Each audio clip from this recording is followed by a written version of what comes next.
But that does not mean that you wish them death. So you were telling me, making me feel that bullying is okay.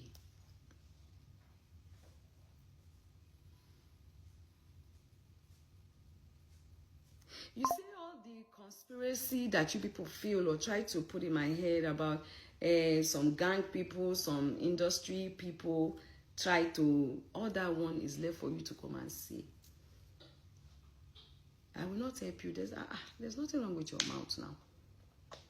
I'm not going to mention their names. You come out and say I mention their names. You are the one that were putting it in my head. So I will not allow you manipulating.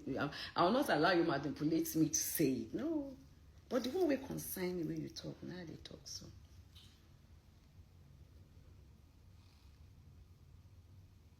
And you know, I said it to you.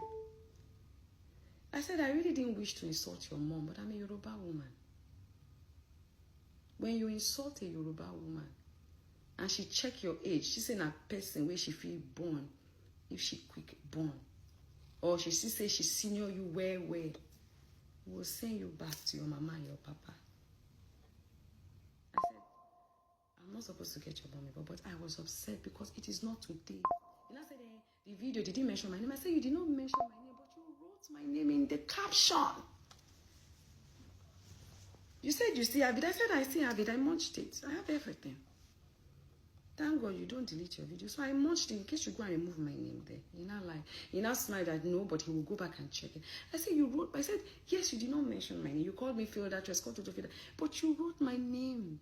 Iyabo, don't you wrote it there? I munched it. I have it, and these are evidence that I have collected.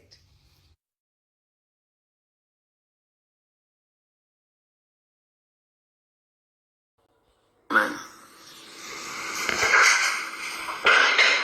I saw your video, and I know why you came out to do that video. I know that they've called you to tell you that I have petitioned them, right? NCCC, they've called you to tell you that I have petitioned them. So you have to come out and do your normal manipulative tactics. I'm a very wise woman. I know when to fight. I know when to listen. And I know when to speak. I'm not like you that speaks from the both side of the mouth. I'm not like you that is very, very manipulative, deceitful, corny. I'm far different from you. That's the difference between me and you.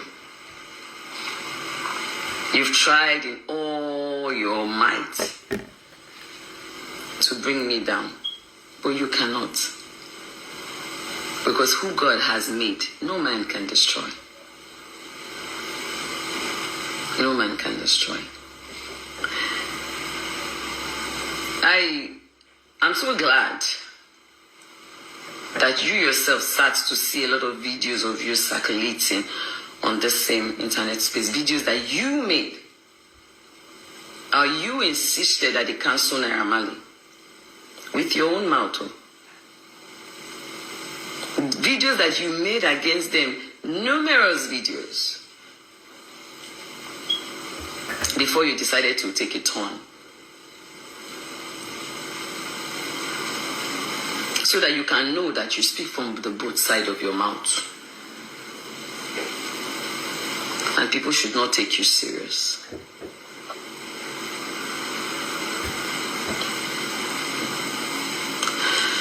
Guys, let me go straight to it. So, yes, I was invited by the, police people? They call them the National Cyber Bullying stuff, right? And I was on my way to Tanzania for Priscilla's wedding when I was called upon. I saw the letter. I used to promote Naira Marley's song through my TikTok video. I've never met Naira Marley before, which I thank God that when he came eventually, and I asked him before those police people, have you ever seen me before? He said no. So let me go back. So yes, I said I used to promote a song until when Mohbad died. I was in America. How they even buried him was the first heartache for me when his neck was broken. I think I was on my way back to Nigeria. I came back, I went to Abuja. And then I saw a video, a Snapchat of Naira Marley coming to dance, you know. At that time, fingers were already pointing towards his direction. A lot of videos started coming out. I was angry, like, guy, this is not the time for you to be dancing when one of your person, whether the guy is still under your record label or he's not under your record label anymore, at least he was part of you people on Snapchat. And I was like, then Sam Larry also, you know, did one video, was saying, you know, later deleted the video, but obviously the video had circulated, you know, something like where Uku can sorrow, you know, that kind of thing. Like, you know, when somebody's dead, the dead cannot speak, you know, then later deleted it. I was like, Then videos started coming out about how he went to Naira Marley's house with some of his friends to say he didn't want to work with their manager anymore, how, you know, they were beaten, he landed in the hospital, we saw the bruises, he said if anything happened to me, you know, they should hold Naira Marley, how there was so many videos just flying around. Until when I now saw Sam Larry's video, when Zlatan and Mohbad were having a video shoot, and he came in with some boys.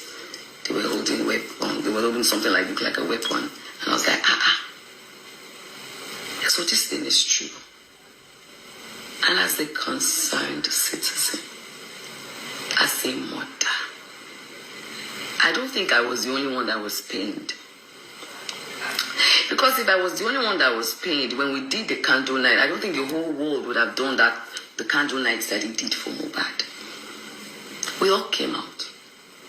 And I used my platform. Because a lot of narratives were flowing during that time.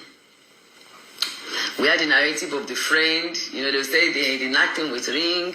We had another narrative, you understand?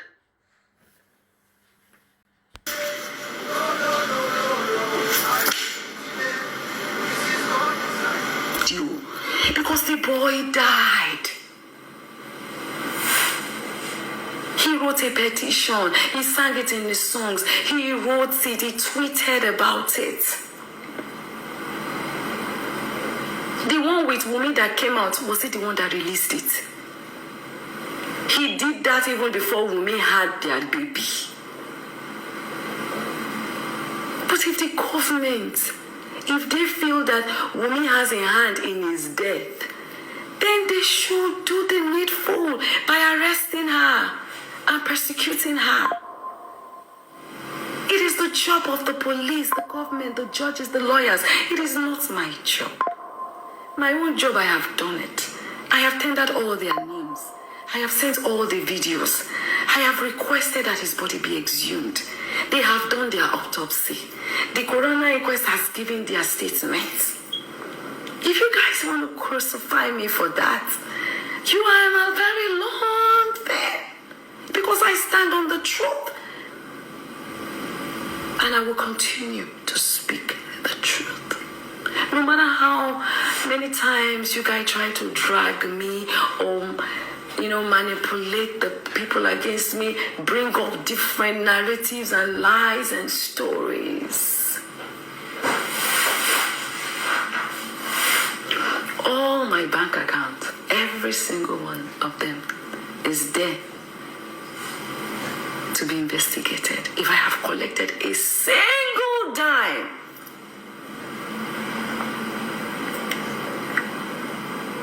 I deliberately did not verify any of my page. Maybe now I can start verifying my page. I have to try and start verifying my pages. I say verifying, monetizing my pages. Maybe now I have to start monetizing my pages. But I deliberately did not monetize my page because I wanted to be a voice to the voiceless. But I can see that Nigerians, they don't like that. So I took a bow. And because I know that a day like this will come, I still did not monetize my page. None of my page. Either my Instagram, my Twitter, my Facebook, my TikTok, none. Because I know that people like you will come and say, she can see that she's making money from it. I don't tell people how to react when they see a video. When I got there, I met with Officer Suleiman. He was the one in charge of the case. I was also taken to see another senior officer, the lady. And Officer Suleiman took me in, and I was asked to write my statement. You know, when you want to first write statement, they will say you should write about when you were born, your this and that, your family, your address, your da-da-da-da. I wrote. When I was done, they asked me that what's my relationship with Naira Marley. That what exactly did Naira Marley do to me? I said, Naira Marley, I don't understand. They said, yes, now that Naira Marley is the one that wrote the petition. That, I should also explain my own side of the story. So I started explaining my side of the story. I talked about, yes, I used to promote Naira Marley's song through my TikTok video, Mohbad. They tried to make me understand that Mohbad had mental health issues. So I said, okay, all that fight that happened in your house. He said it was Mohbad came with his boys and they started the fight. That they beat his brother also in the neck. I said Mohbad just left his house and went with his friends to go and fight you. He said yes, that there was a video even Mohbad apologized, this and that. I said, okay, what about Sam Larry? And Sam Larry was there. Sam Larry said, he owed him 2 million naira, and he first saw him in the club. When he saw him in the club, it was Mohbad that was even being rude to him in the club, that he didn't touch Mohbad, and then they won for the 2 million naira. He was going to go and buy yam. He was going to go and buy yam, and then he just saw that they were doing something. And normally when he goes to that beach side where boys used to follow him, so he just saw Mohbad. He just said, you are not going to live here today if you don't give me my money. That he wasn't that serious. He was just like joking with him, and then the next minute, that if I checked the video they did, that it was all a setup, it was all a plan.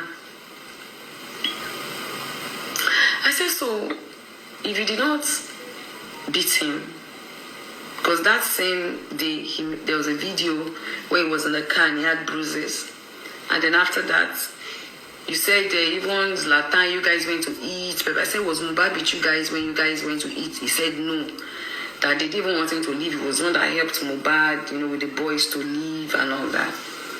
And then the next day or so, whatever, he went to file a petition. That he was even shocked when he received the petition that they had to do a counter petition, and everything that we saw was a lie. So I said, okay, the video where you said, the voiceover where you said, what is esin? All stations settled. Who did they bury? And I said, no, that was a slang he used to use, and that was an old video that he had nothing related with. I said, okay, the video where you said, at that time, the officer said, Madam, we have spoken to you Wednesday, Thursday, Friday. Just settle with these people and let it go.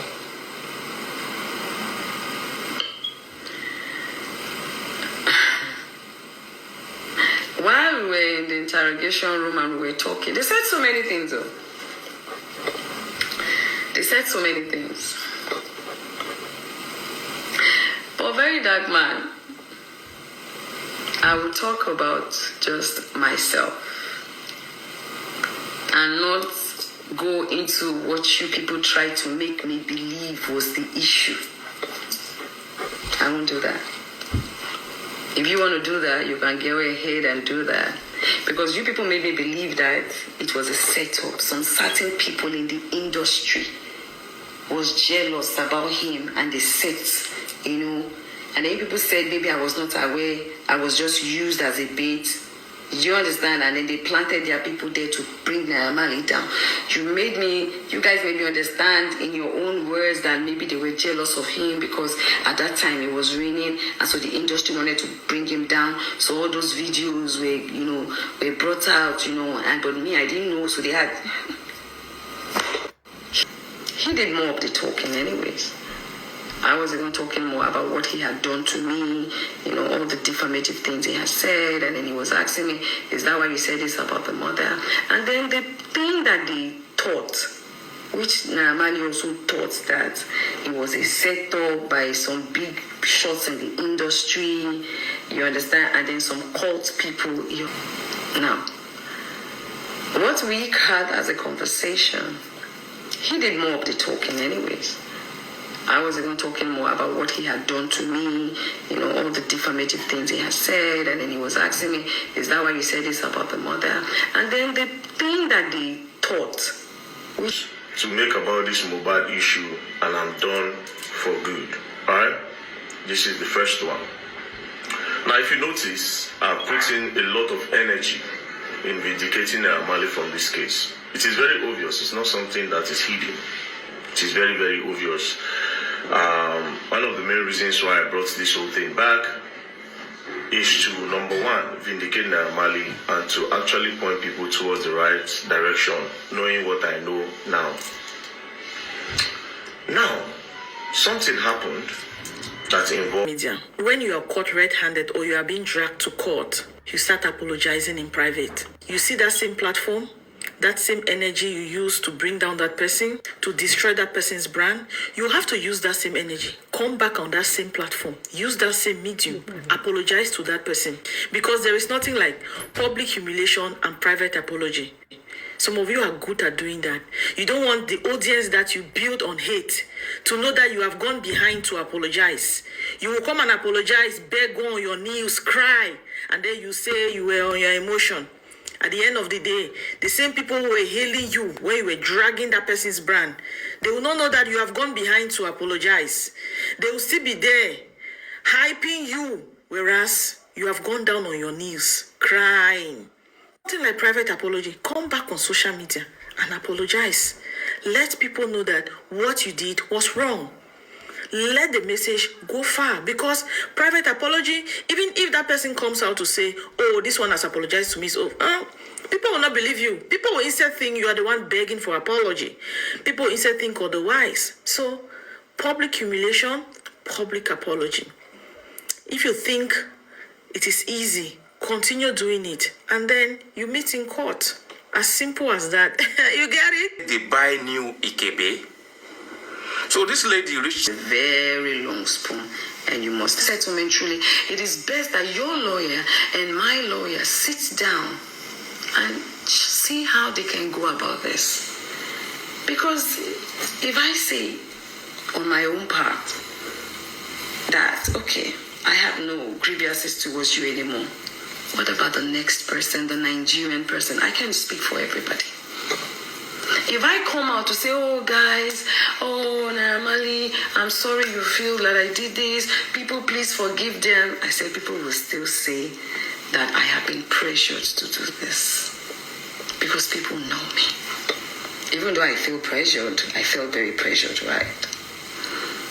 I said, so it is only best that your lawyer and my lawyer sits down and find a way to draft what we can present to the public. It's going to be a gradual process, and it's going to be from my own side. Taba fi owo si bomowi, afi owo tun famora. Do you understand? I said, if eventually we do that, and the people start accepting you back, and you do a good song, not the one you'll be talking about breast and not this one, I will vibe to it for you. And I would also speak to my man to see how he can help you, because he's a promoter. I can do that for you. But we just need to sit down with our lawyers and see how we can do this, because yes, you've been vindicated that you did not kill him. Everybody knew you were not there. But those videos, they still live in people's memory. And I said it there. I said if you had deassociated yourself from Sam Larry, maybe it would have helped.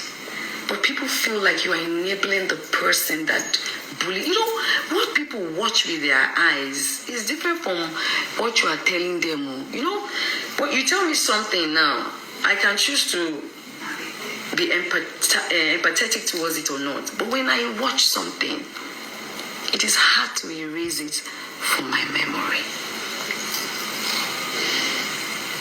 I said, thank God you said you've never seen me before.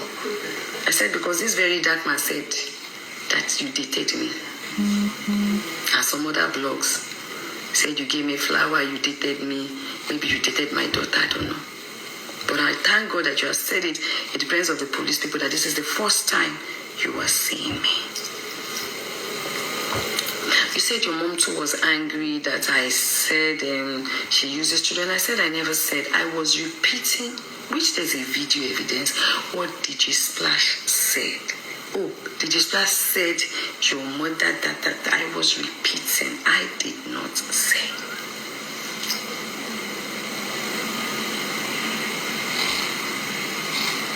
I said, so that is my conclusion. And after all said and done, it was so late, they said we should go and see the CP. So we packed ourselves there. I sat down. What's his name? Amali sat down. They asked if he could sit down beside me. I said, yes, no problem. He sat beside me. Sam Larry was there. Our lawyers were there. The officers were there. Very dark man. And Tonto sat, at the... near the CP Uche's desk.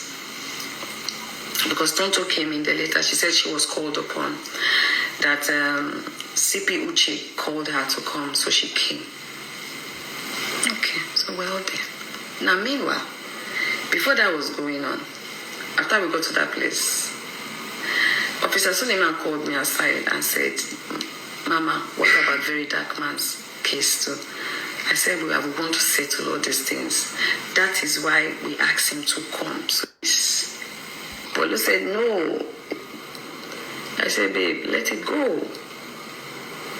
Because these people, I can see that they don't want us to do a case with him. Except we now want to take it out of there and go and do it somewhere else again. And that time, he was traveling. He had just a few days to travel. I said, so just travel and go and do your thing. Because me, I can already read between the lines. I can see what is going on here. So fast forward to when they now invited me and I now went to Abuja. I understood the game. On the very first day, his name was mentioned. I understood what was going on. I could link everything in a second. And I held my peace and I played along. So now, day 2, they said they said I should go and bring a guarantor. Blah, blah. I brought, but later they did not even. They said the officer Suleiman said there's no need, that they will release me on self-bail. They know that I will come. Blah blah blah blah. Now that was day 2. So I left. Went out with Tonto. Did snap video. Even that day 1 too, after I finished eating and everything, me and Tonto, we all went out for a drink, but I just didn't post it. So by the time I came out, I already saw some blogs were already carrying it that I was detained, I was arrested, I was kileko. So I knew that was the propaganda they wanted to achieve anyways. Maybe they were thinking that when I get there, I was going to do, no, you get it. They will not say that I was rude to police. They will not detain me. Do you understand? So me, I already knew. I was just laughing. We went out with Tonto. We had fun. I posted it on my Snapchat. So day 3, I went there on Friday. They told me they will let me know when they land Abuja, when they normally land Abuja. So they waited, I think, around that past 1 or 2. They asked me to start coming. So I got there. They called me out again. They spoke to me. All the police. In fact, there were like 5 of them, I think. There were about 4 or 5 of them. They called me. They started canceling me again. Madam, see, just let it go. Just this, just try and sort it. Just see how you can help him. Just,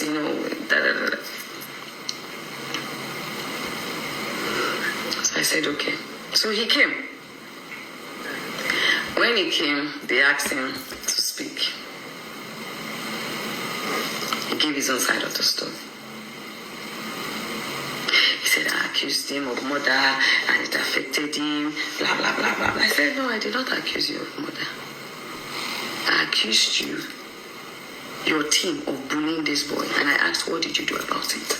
He said, no, that let's leave the bully. Why did we not channel the bully? Why did we not put all our energy into who killed Mohbad? Why were we channeling our energy on the bully and making it seem like he was that killed Mohbad? I said, nah, Mali. We don't have a video of how Mohbad died. We only have a video of how he was bullied. Now, how he died is left for the police people to do, the right authorities to do. I am not a police officer. What we could do, the strength I had, was to write, to file, to request for an autopsy. And Dan had to do with exhuming his body. I did the right thing. If they have cleared your name today from that corona inquest that you did not kill Mohbad, it was because of what I, Iyabo, did. The letter I wrote and how I pushed for that. He said there, but I came out, I said and then he said it was not around. He gave, said his own story. And as a mother, I started feeling for him. And he was talking. And he denied ever bullying Mohbad. He tried to make me understand that Mohbad had mental health issues. So I said, okay, all that fight that happened in your house. He said it was Mohbad came with his boys and they started the fight. That they beat his brother.